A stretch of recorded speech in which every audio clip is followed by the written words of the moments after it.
Options ಇದೆಯಾ ಅಂತ ಕೇಳಿ. ಪೆಟ್ರೋಲ್ ಡೀಸೆಲ್ ಬಳಿಕ ಸಿಎನ್ಜಿ ಬೆಲೆಯಲ್ಲೂ ಏರಿಕೆ. ಇದು ಇನ್ನೊಂದು ಶಾಕಿಂಗ್. ಕೆಜಿ ಸಿಎನ್ಜಿ ಬೆಲೆಯಲ್ಲಿ ₹2 ಏರಿಕೆ. 79.9 ರೂಪಾಯಿ ತಲುಪಿರುವುದು ಕೆಜಿ ಸಿಎನ್ಜಿ ಬೆಲೆ. ಪಶ್ಚಿಮ ಏಷ್ಯಾ ಸಂಘರ್ಷದಿಂದ ಕಚ್ಚಾ ತೈಲದಲ್ಲಿ ಏರಿಕೆ ಹಿನ್ನೆಲೆ ಪೆಟ್ರೋಲ್ ಡೀಸೆಲ್ ದರ ಏರಿಕೆ ಮಾಡ್ತಾ ಇರುವಂಥದ್ದು ಕೇಂದ್ರ ಸರ್ಕಾರ. ಸಿಎನ್ಜಿ ಅಂತಿದ್ರು, ಎಲ್ಲ ಸಿಎನ್ಜಿಗೆ ಶಿಫ್ಟ್ ಆಗ್ತಾ ಇದ್ದೀವಿ, ಇನ್ನೇನಾಗಲ್ಲ ಪೆಟ್ರೋಲ್ ಡೀಸೆಲ್ ಕೊಂಡ್ಕೊಳ್ಳೋದಕ್ಕೆ ಅಂತ. ಈಗ ನೋಡಿದ್ರೆ ಸಿಎನ್ಜಿಯಲ್ಲೂ ಕೂಡ ಬೆಲೆ ಜಾಸ್ತಿ ಮಾಡಿದ್ದಾರೆ. ಅದನ್ನು ಸಹಜವಾಗಿ ಇನ್ನು ಹೋಗ್ತಾ ಜಾಸ್ತಿ ಆಗತ್ತೆ. ಕಾರಣ ಏನು ಅಂತಂದ್ರೆ ಯುದ್ಧದ ವಾತಾವರಣ ಅಂತ ಸದ್ಯಕ್ಕೆ ಹೇಳ್ತಾ ಇದ್ದಾರೆ. ಈಗ ಸಿಎನ್ಜಿ ಬೆಲೆಯಲ್ಲಿ ₹2 ಜಾಸ್ತಿ ಮಾಡಿದ್ದಾರೆ. ಅಲ್ಲಿಗೆ ನಮಗೆ ದಿನನಿತ್ಯ ನಾವು ಬಳಕೆ ಮಾಡ್ತಾ ಇದ್ದಿದ್ದು ಏನೇನು ಇತ್ತೋ ಅದೆಲ್ಲವೂ ಕೂಡ ದುಪ್ಪಟ್ಟು ದುಬಾರಿ ಆಗ್ತಾ ಇರೋದು.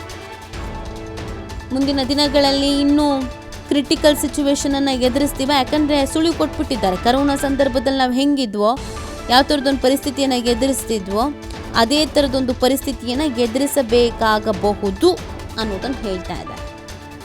ಹಾಗಾಗಿ ಪರಿಸ್ಥಿತಿ ಸ್ವಲ್ಪ ಮಟ್ಟಿಗೆ ಎಲ್ರಿಗೂ ಹೊರೆ ಆಗ್ಬೋದು, ಸಮಸ್ಯೆ ಆಗ್ಬೋದು. ಮುಂದಿನ ದಿನಗಳಲ್ಲಿ ದೈನಂದಿನ ಜೀವನದ ಮೇಲೆ ಬಹಳ ದೊಡ್ಡ ಎಫೆಕ್ಟ್ ಆಗ್ಬೋದು, ಪರಿಣಾಮ ಬೀರ್ಬೋದು. ಹಾಗಾಗಿ ನಾವು ಆರ್ಥಿಕವಾಗಿ ಸದೃಢ ಆಗಬೇಕಾಗುತ್ತೆ. ಆರ್ಥಿಕವಾಗಿ ಸದೃಢ ಹೆಂಗೆ?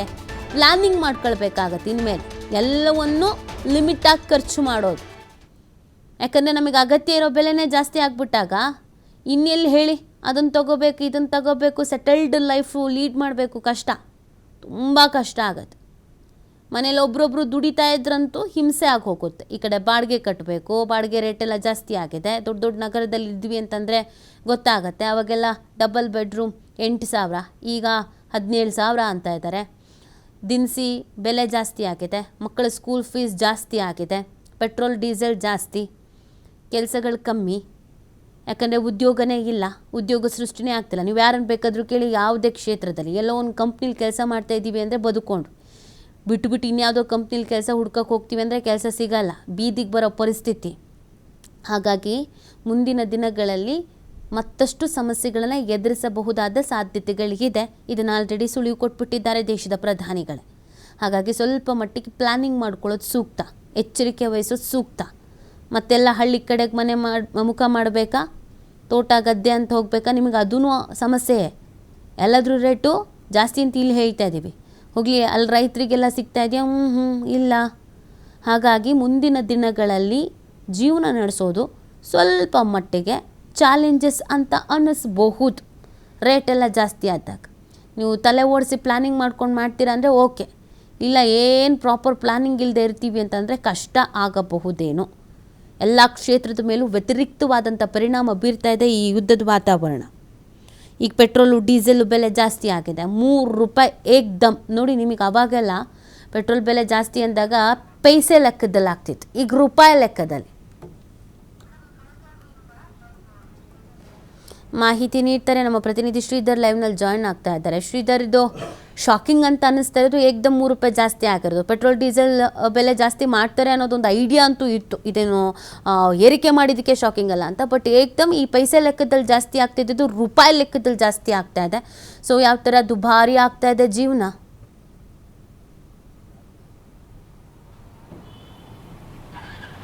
ನೀತಿ ಖಂಡಿತವಾಗಿಯೂ ಸಾರ್ವಜನಿಕರಿಗೆ ಹೊರೆ ಆಗುತ್ತೆ ಅಂತ ಹೇಳ್ಬೋದು. ಈಗ ನಾವು ಬೆಳಗಾವಿಯಲ್ಲಿರ್ತಕ್ಕಂಥ ಒಂದು ಪೆಟ್ರೋಲ್ ಪಂಪಲ್ಲಿ ನಾವು ನಿಮ್ಗೆ ತೋರಿಸ್ತಾ ಇದ್ದೀವಿ. ಇದು ಕೃಷ್ಣದೇವರಾಯ ವೃತ್ತದಲ್ಲಿ ಇರ್ತಕ್ಕಂಥ ಒಂದು ಪೆಟ್ರೋಲ್ ಪಂಪು.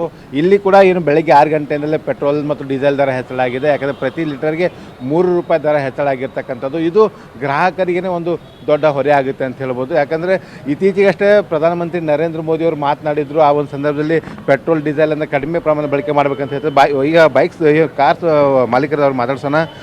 ದರ ಹೆಚ್ಚಾಗಿದೆ ಪೆಟ್ರೋಲ್ ಡೀಸೆಲ್, ಏನು ಹೇಳ್ತೀರಿ? ಏನಿಲ್ಲ, ಅವ್ರದ್ದು ಸಮಸ್ಯೆ ಇದೆ, ಅವರು ಜಾಸ್ತಿ ಮಾಡ್ತಾ ಇದ್ದಾರೆ. ಏನು ಮಾಡೋಕ್ಕಾಗಲ್ಲ ಇದರಲ್ಲಿ. ಏನು ಮಾಡೋಕ್ಕಾಗಲ್ಲ ಅಂದ್ರೆ ಪ್ರತಿ ಲೀಟರ್ಗೆ ₹3 ಜಾಸ್ತಿ ಆಗಿದೆ. ಹೌದು, ಹೊರೆ ಆಗುತ್ತೆ ಅದು. ಆಗುತ್ತೆ. ಮಿಡಲ್ ಕ್ಲಾಸಲ್ಲಿ ಇಫೆಕ್ಟ್ ಆಗುತ್ತೆ. ಇಫೆಕ್ಟ್ ಆಗುತ್ತೆ. ಎಸ್. ಅಂದರೆ ಇದು ಏನಂದರೆ ವಾಹನ ಸವಾರರು ಮಾತನಾಡುವಂಥದ್ದು. ಯಾಕಂದರೆ ಈಗ ಏನು ಯುದ್ಧದ ಪರಿಸ್ಥಿತಿ ಏನಾಗಲ್ಲ ಅಂದರೆ ಪ್ರಮುಖವಾಗಿ ಏನು ಇಸ್ರೇಲ್ ಆಗಿರ್ಬೋದು, US ಆಗಿರ್ಬೋದು ಮತ್ತು ಏನು ಇದ್ರ ಮೇಲೆ ನಡೀತಿರ್ತಕ್ಕಂಥ ಯುದ್ಧ ಏನಿದೆ ಆ ಯುದ್ಧದ ಎಫೆಕ್ಟ್ನಿಂದ ಈ ಒಂದು ದರ ಹೆಚ್ಚಳ ಆಗಿದೆ. ಆ ಒಂದು ಕಾರಣಕ್ಕಾಗಿ ಜನರಿಗೂ ಕೂಡ ಕೆಲವೊಂದು ಜನರಿಗೆ ಇದ್ರ ಮನವರಿಕೆ ಕೂಡ ಇದೆ. ಆದರೆ ಇದು ಒಂದು ಏನು ಗ್ರಾಹಕರ ಮೇಲೆ ಹೊರೆಯಾಗುವಂಥದ್ದು. ನಾನು ತೋರಿಸ್ತಾ ಇದ್ದೀನಿ ನೀತಿ ಏನು ನಿನ್ನೆಯವರೆಗೆ ಬೆಳಗಾವಿಯಲ್ಲಿ ಪೆಟ್ರೋಲ್ 102 ರೂಪಾಯಿ 74 ಪೈಸೆ ಇತ್ತು, ಈಗ 106 ರೂಪಾಯಿ ಆಗಿರ್ತಕ್ಕಂಥದ್ದು. ನಿನ್ನೆವರೆಗೆ ಬೆಳಗಾವಿಯಲ್ಲಿ ಡೀಸೆಲ್ 90 ರೂಪಾಯಿ ಏನು 70 ಪೈಸೆ ಇದ್ದಂಥ ಡೀಸೆಲಿಂದ ಅದು ಈಗ ಪ್ರಮುಖವಾಗಿ 193 ರೂಪಾಯಿ 97 ಪೈಸೆ ಆಗಿರ್ತಕ್ಕಂಥದ್ದು. ಅಂದರೆ 3 ರೂಪಾಯಿ ಇಲ್ಲಿ ಪೆಟ್ರೋಲ್ ದರ ಹೆಚ್ಚಳ ಆಗಿದೆ. ಇದು ಒಂದು ಏನು ಬಡವರಿಗೆ ಮತ್ತು ಮಧ್ಯಮ ವರ್ಗದ ಜನ ಏನಿದ್ದಾರೆ ಅವರಿಗೆ ಒಂದಿಷ್ಟು ಇದರ ಒಂದು ಎಫೆಕ್ಟ್ ಆಗುತ್ತೆ. ಜೊತೆಗೆ ಯಾಕೆ ಇತ್ತೀಚೆಗಷ್ಟೇ ಪ್ರಧಾನಮಂತ್ರಿ ನರೇಂದ್ರ ಮೋದಿ ಅವರು ಕೂಡ ಹೇಳಿದರು, ಏನು ಪೆಟ್ರೋಲ್ ಡೀಸೆಲ್ ಆಗಿರ್ಬೋದು ಅಥವಾ ಚಿನ್ನ ಖರೀದಿ ಆಗಿರ್ಬೋದು ಎಲ್ಲವೂ ಕೂಡ ಒಂದು ಏನು ಮುಂದೆ ಹಾಕಿ ಅದನ್ನು ಕಡಿಮೆ ಮಾಡಿ ವರ್ಕ್ ಫ್ರಮ್ ಹೋಮ್ ಮಾಡಿ ಅನ್ನೋಂಥ ಮಾತನ್ನು ಹೇಳಿದರು. ಆದರೆ ಬೆನ್ನಲ್ಲೇ ಈಗ ದರ ಹೆಚ್ಚಳ ಆಗಿರ್ತಕ್ಕಂಥದ್ದು. ಈಗ ಇನ್ನೊಂದು ಬೈಕ್ಸ್ ಅವ್ರನ್ನು ಕೇಳೋಣ, ಏನನ್ನ ಪೆಟ್ರೋಲ್ ರೇಟ್ ಜಾಸ್ತಿ ಆಗಿದೆ ಸರ್. ಏನು ಎಫೆಕ್ಟ್ ಆಗ್ತದೆ ನಿಮ್ಗೆ? ಎಫೆಕ್ಟ್ ಆಗ್ತಿದಾರಲ್ಲ ಸರ್. ಹೆಂಗೆ ಅಂದರೆ ನಾವು ವಾರ ಅಡ್ಡಾಡ್ತಿದ್ದು 100 ರೂಪಾಯಿ ಹಾಕೊಂಡು ಇವಾಗ ಆಗ್ತಾ ಇಲ್ಲ. ಅದರಲ್ಲಿ ವಾರ 500 ರೂಪಾಯಿ ಆಗ್ತಾ ಇದೆ. 500 ರೂಪಾಯಿ ಆಗ್ತದೆ. ಹೌದು ರೀ. ಮೊದಲು ಎಷ್ಟು ರೂಪಾಯಿ ಓಡಾಡ್ತಿದ್ರೆ? 100 ರೂಪಾಯಿದಾಗ ಅಂದರೆ ಟಕಾಟಾಕ್ರಿ 100-200 ಅಂದರೆ ಭಾಳ ಆಯಿತು. ಇವಾಗ ಅಂತೂ ಆಗ್ತಾ ಇಲ್ಲ. 500 ರೂಪಾಯಿ ವಾರ. 500 ರೂಪಾಯಿ ದುಡಿಮೆ ಎಷ್ಟೈತಿ? ದುಡಿಮೆ ನಮ್ಮದು ವಾರ ಅಷ್ಟೇ ಇದ್ರೆ ದಿನ 1000 ರೂಪಾಯಿ ದುಡಿಮೆ. 1000 ರೂಪಾಯಿ ದುಡಿಮೆ. ಅದಾಗ 500 ರೂಪಾಯಿ ಪೆಟ್ರೋಲ್. 500 ರೂಪಾಯಿ ಪೆಟ್ರೋಲೇ ಹೋಗುತ್ತೆ. ಸೊ ಇದು ಏನಂದರೆ ಮಧ್ಯಮ ಕ್ಲಾಸದ ಏನು ವರ್ಗದ ಜನರು ಏನಿದ್ದಾರೆ ಅವರು ಹೇಳುವಂಥದ್ದು. ಯಾಕೆ ದುಡಿಯುವಂಥ ವರ್ಗ ಏನಿದೆ ಆ ವರ್ಗಕ್ಕೆ ಒಂದು ಪೆಟ್ರೋಲ್ ಡೀಸೆಲ್ ದರ ಹೆಚ್ಚಳ ಆಗಿರ್ತಕ್ಕಂಥ ಏನಿದೆ ಅದರ ನೇರವಾಗಿ ಅದರ ಒಂದು ಎಫೆಕ್ಟ್ ಆಗುತ್ತೆ.